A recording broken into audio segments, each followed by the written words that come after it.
नमस्कार मंडळी मित्रांनो, आजच्या या व्हिडिओमध्ये मी तुमच्यासोबत जे शेअर करणार आहे ते प्रत्यक्षात एक अतिशय सोपा पण प्रभावी घरगुती उपाय आहे।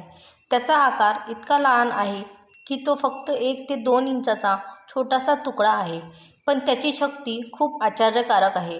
तुम्हाला फक्त या घरगुती उपाय हळूहळू चावून खावा लागेल आणि हा छोटासा भाग तुमच्या आयुष्यात हृदयविकाराच्या झटक्यासारख्या घातक आजारापासून तुमचे रक्षण करण्यासाठी खूप उपयुक्त ठरू शकतो। जर तुमच्या शरीराच्या नसांमध्ये अडथळा असेल तर हा छोटासा घरगुती उपाय हळूहळू तो अडथळा दूर करण्यास आणि शरीरातील रक्तप्रवाह सामान्य करण्यास मदत करतो। जर तुम्ही अशा लोकांपैकी एक असाल ज्यांना अनेकदा पोटाशी संबंधित समस्यांनी घेरले जाते, असे की दिवसातून अनेक वेळा गॅस तयार होणे, अन्न नीट पचू न शकणे, पोटात नेहमी जडपणा जाणवणे किंवा थोडेसे खाल्ल्यावरही फुगणे, तर या छोट्या उपायात या सर्व समस्या मुळापासून दूर करण्याची क्षमता आहे। जर तुम्हाला असे वाटत आहे की तुम्ही पायऱ्या चढताच थोडे वर जातात किंवा थोडा वेळ चाललात तुम्हाला श्वास घेण्यात त्रास होत लागला, तर हे एक गंभीर लक्षण आहे की तुमच्या शरीरात काही गंभीर समस्या जन्माला येत आहेत, ज्यांच्याकडे तुम्ही दुर्लक्ष करणे धोकादायक ठरू शकते। अनेकदा जेव्हा तुम्ही रात्री विश्रांतीसाठी बेडवर झोपता तेव्हा तुम्हाला अचानक हृदयाचे ठोके सामान्यपेक्षा खूप वेगाने जाणवू लागतात। याला वैद्यकीय भाषेत हृदय धडधडणे म्हणतात। जर हीच परिस्थिती तुमच्यासोबत वारंवार घडत असेल तर तुमच्या शरीरावर त्वरित लक्ष देण्याची गरज आहे। म्हणूनच आज मी तुम्हाला जो उपाय सांगणार आहे तो तुमच्या दैनंदिन जीवनात अवलंबल्याने तुमच्यासाठी खूप फायदेशीर ठरू शकतो। ही माहिती जगण्याशी संबंधित आहे आणि म्हणूनच मी तुम्हाला विनंती करते की तुम्ही हा व्हिडिओ शेवटपर्यंत पूर्ण लक्ष देऊन ऐका आणि पहा, जेणेकरून दिलेली प्रत्येक गोष्ट तुमच्यासाठी उपयुक्त ठरू शकेल। हृदयविकाराचा झटका आणि ब्रेन स्ट्रोक सारख्या धोकादायक आजारांचे सर्वात मोठे कारण म्हणजे आपल्या नसांमध्ये रक्त घोटू लागणे। जेव्हा रक्त खूप जाड होते तेव्हा ट्रायग्लिसराईड आणि कोलेस्ट्रॉल सतत वाढू लागते, तेव्हा ही समस्या गंभीर रूप धारण करते।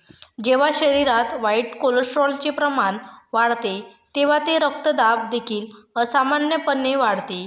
त्याच्या परिणामामुळे डोकेदुखी, चक्कर येणे, श्वास न घेणे, श्वास घेण्यात त्रास होणे आणि अनेक समस्या अशा प्रकारचे धोकादायक आजार होऊ लागतात। जर ही स्थिती बराच काळ टिकली तर त्या व्यक्तीला रुग्णालयात दाखल करावे लागते आणि तिचे उपचारावर हजारांचे नव्हे तर कधीकधी लाखो रुपये खर्च होतात। पण तुम्ही ही जी रेसिपी सांगत आहे ती पूर्णपणे नैसर्गिक आहे, घरी सहज उपलब्ध आहे, सुरक्षित आहे आणि कोणतेही दुष्परिणाम नाहीत आणि अवलंबल्याने तुम्ही औषधे आणि उपचारांचा होणारा मोठा खर्च टाळू शकता। हे घरगुती उपाय कोणत्या वेळी, किती प्रमाणात आणि कोणत्या पद्धतीने घ्यावे हे समजून घेणे खूप महत्त्वाचे आहे, तरच त्यात पूर्ण फायदा मिळू शकतो। आजच्या धावपळीच्या जीवनात आपली दैनंदिन दिनचर्या पूर्णपणे बिघडली आहे। आपण वेळेवर जेवण करत नाहीत आणि वेळेवर झोपतही नाही। यामुळे तरुण मुलामुलींमध्ये उच्च रक्तदाब, रक्तवाहिन्यांमध्ये अडथळा, जलद हृदयाचे ठोके आणि हृदयाशी संबंधित इतर आजार झपाट्याने वाढत आहेत। जास्त तळलेले, मसालेदार, गोड आणि बाहेरील अन्न खाल्ल्याने आपल्या रक्तवाहिन्यांवर थेट परिणाम होते आणि हळूहळू आजारांना जन्म मिळतो। जेव्हा रक्त जाड होते किंवा चरबी, कचरा आणि कोलेस्ट्रॉल रक्तवाहिन्यांच्या भिंतीवर जमा होऊ लागते तेव्हा रक्ताभिसरण मंदावते। त्यामुळे हृदयाला रक्त पंप करण्यासाठी खूप मेहनत करावी लागते। त्यामुळे रक्तदाब वाढू लागतो आणि हळूहळू हृदयरोग विकसित होऊ लागतात। परिणामी व्यक्तीला श्वास घेण्यास त्रास होतो, थोड्याशा प्रयत्नानेही थकवा जाणवतो आणि कधीकधी चक्करही येते। आता त्या खास आणि अतिशय प्रभावी घरगुती उपायाची वेळ आली आहे, ज्याबद्दल मी तुम्हाला आज उघडपणे सांगणार आहे। ही जंगलात आढळणारी फार महागडी किंवा दुर्मिळ औषधी वनस्पती नाही, परंतु ती तुमच्या स्वतःच्या स्वयंपाकघरात दररोज आढळते, ज्याचे नाव आहे, ज्याला आपण इंग्रजीत आले म्हणतात। आले ही प्रत्यक्षात इतकी चमत्कारिक आणि औषधी गोष्ट आहे जी आपण जवळजवळ दररोज वापरतो. ते भाज्यांमध्ये मसूरच्या मसाल्यात घालायचे किंवा चहाची चव वाढवण्यासाठी, पण त्याची खरी ताकद आणि ते योग्यरित्या कसे वापरायचे खूप कमी लोकांना माहिती आहे. हेच कारण आहे की आपण दररोज ते खाल्ल्यानंतरही त्याचा पूर्ण फायदा घेऊ शकत नाही. बहुतेक लोक ते वापरण्यापूर्वी आले सोलतात. ही एक मोठी चूक आहे, कारण आल्याच्या सालींमध्ये अनेक आवश्यक तेले आणि औषधी घटक असतात आणि जे आणखी फायदेशीर बनवतात. जेव्हा आपण ते सोलून खातो तेव्हा आपण नकळत आपल्या शरीरासाठी खूप फायदेशीर असलेले सर्व पोषक घटक फेकून देतो. आल्यांमध्ये एक विशेष घटक आढळतो ज्याला जिंजरल म्हणतात, जे जिंजरल आल्याचा एक शक्तिशाली अँटीऑक्सिडंट बनवते. ते शिरांमध्ये साचलेली घाण, खराब कोलेस्ट्रॉल आणि ट्रायग्लिसराईड्स वितळण्याचे काम करते आणि रक्तदाब पातळ करण्यासाठी देखील मदत करते, ज्यामध्ये रक्तप्रवाह म्हणजे संपूर्ण शरीरात रक्त परिसरण योग्यरित्या होणे आणि शरीरात हृदयावर जास्त दबाव येत नाही. आता येथे सर्व महत्त्वाची गोष्ट म्हणजे त्याचा योग्य वापर करणं, कारण जर आले चुकीच्या पद्धतीने खाल्ले तर शरीराला त्याचा पूर्ण फायदा मिळत नाही. जेव्हा आले नियमितपणे आणि योग्य प्रमाणात खाल्ले जाते तेव्हा ते हळूहळू शरीराच्या त्या भागांवर परिणाम दर्शविते जिथे सूज येते. शरीरात साचलेली जुनी घाण अनेकदा नसांना चिटकवते आणि या चाचण्यांमुळे सूज येते. या सूजमुळे नसांच्या भिंती कठीण होतात आणि तेथून रक्तप्रवाह हळूहळू अधूनमधून होतो. यामुळे रक्तदाब वाढू लागतो आणि हृदयाला सामान्यापेक्षा जास्त काम करावे लागते. जेव्हा हृदयाला जास्त काम करावे लागते तेव्हा हृदयविकाराचा झटका आणि श्वास घेण्याचे त्रास होणे यासारख्या गंभीर समस्या उद्भवतात. म्हणूनच मी तुम्हाला छोटेसे घरगुती उपाय म्हणजेच आले कसे आणि किती योग्य प्रमाणात सेवन करावे याबद्दल सविस्तर माहिती देत आहे. जर तुम्ही ते योग्यरित्या अवलंबले तर तुम्ही हृदय आणि रक्तदाबाशी संबंधित समस्या टाळू शकत नाही. जर तुम्ही स्वतःला दीर्घकाळ निरोगी आणि सुरक्षित देखील ठेवू शकता. तुम्ही पाहिले आहे की बहुतेक लोक चहामध्ये घालून किंवा काढा बनवून आले पितात. ही एक अतिशय सामान्य पद्धत आहे, परंतु यामध्ये एक मोठा तोटा आहे. जेव्हा आले जास्त वेळ उकळले जाते किंवा उच्च आचेवर शिजवले जाते तेव्हा त्यातील अनेक आवश्यक औषधी गुणधर्म आणि फायदेशीर घटक उष्णतेमुळे नष्ट होतात. परिणामी त्याचा पूर्ण फायदा शरीरापर्यंत पोहोचत नाही. म्हणूनच योग्य वेळी, योग्य प्रमाणात आणि योग्य पद्धतीने आल्याचे सेवन करणे खूप महत्त्वाचे आहे. तुम्हाला फक्त अर्धा इंचाचा एक छोटासा आणि ताजा आल्याचा तुकडा घ्यायचा आहे. लक्षात ठेवा की तो खूप मोठा किंवा खूप लहान नसावा. आता हे आले स्वच्छ आणि ताज्या पाण्याने चांगले धुवा, जेणेकरून त्यावर साचलेली माती किंवा घाण पूर्णपणे निघून जाईल. पण लक्षात ठेवा की त्याची साल अजिबात काढू नका.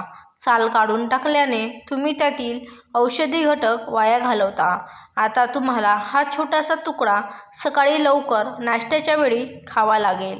समजा तुम्ही दररोज नाश्त्यात 3 भाकरी खाता.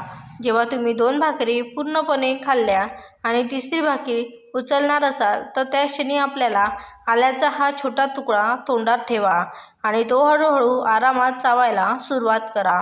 ते कधीही लवकर चघळण्याचा प्रयत्न करू नका. जेव्हा तुम्ही आले चावता तेव्हा त्याचा रस तोंडाच्या लाळेसोबत शरीरात जातो. या प्रक्रियेमुळे आल्याचा प्रवाह आणखीन वाढतो.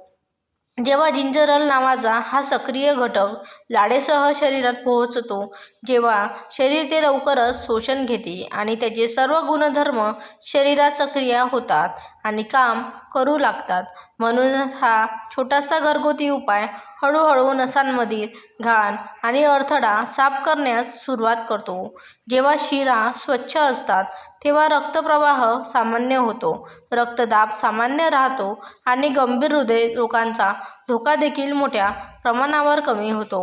म्हणूनच माझा सल्ला आहे की आले नेहमी सालासह खावे आणि तेही फक्त कच्च्या स्वरूपात. हे देखील लक्षात ठेवा की तुम्ही प्रमाणात नेहमी सांगितल्याप्रमाणे असावे. म्हणजेच अर्धा इंच आल्याचा फक्त एक छोटा तुकडा नीट चावल्यावर तुम्ही तिसऱ्या रोटी खाऊ शकता. तुमचा नाश्ता सहजपणे पूर्ण करू शकता. पण आणखी एक महत्त्वाची गोष्ट म्हणजे रिकाम्या पोटी आले कधीही खाऊ नका. असे केल्याने पोटात जळजळ होऊ शकते, कारण त्याची चव आणि प्रभाव दोन्ही तिखट आणि उष्ण असतात. बऱ्याचदा लोकांच्या मनात असा प्रश्न पडतो की उन्हाळ्यात आले खाणे योग्य आहे की नाही. याचे स्पष्ट उत्तर आहे की हो, तुम्ही उन्हाळ्यातही हे खाऊ शकता, पण त्याचे प्रमाण लक्षात ठेवणे महत्त्वाचे आहे. अर्धा इंच आल्याचा हा छोटा तुकडा उन्हाळ्यातही सुरक्षित राहतो आणि आल्याला कोणतेही नुकसान करत नाही.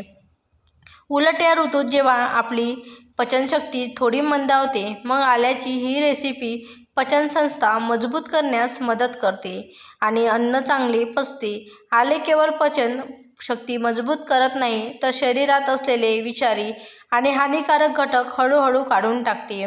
जर तुमच्या पोटात जंत असतील किंवा बराच काळ घाण साचली असेल किंवा पचनसंस्था नीट काम करत नसेल, तर आले ही घाण साफ करते आणि शरीराला आतून शुद्ध करते.